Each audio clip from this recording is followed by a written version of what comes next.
On this episode of China Uncensored, this African country now knows what it feels like to get owned by the Chinese Communist Party. Hi, welcome to China Uncensored. I'm your host, Chris Chappell.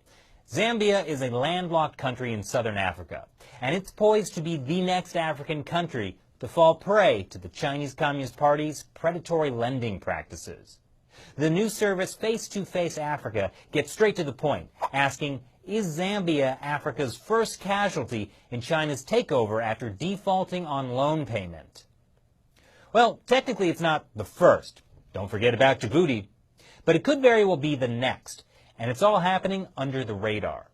According to Africa Confidential, Zambia can't afford to pay back its multi-billion-dollar loans to China, and so there are secret talks going on between Chinese and Zambian leaders to hand over the country's biggest energy producer.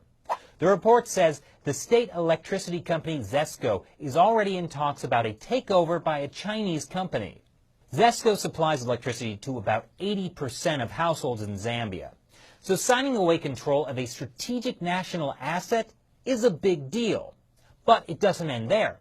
The same report also revealed that Zambia is poised to hand over the Lusaka International Airport to China. That's in addition to all the Zambian copper, nickel, and cobalt mines that are already run by Chinese companies. And Zambia's state-owned TV and radio news channel, ZNBC, is already 60% Chinese-owned, which might explain why you see lots of news reports lately about Zambia-China friendship, but not so many reports about all those Chinese takeovers. Of course, a Zambian government spokesperson has gone into denial mode, saying that all stories relating to the sale or takeover of public assets by China are false.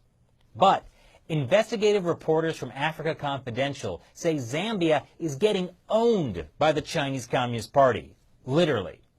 Africa Confidential also warned that the long-term outcome could be effective Chinese ownership of the commanding heights of the economy and potentially the biggest loss of national sovereignty since they gained independence in 1964. Another term for this whole thing is simply debt trap. More of Africa finds itself in China's debt. China is saddling the partner countries with crippling debt. Saddling Africa with unsustainable debt.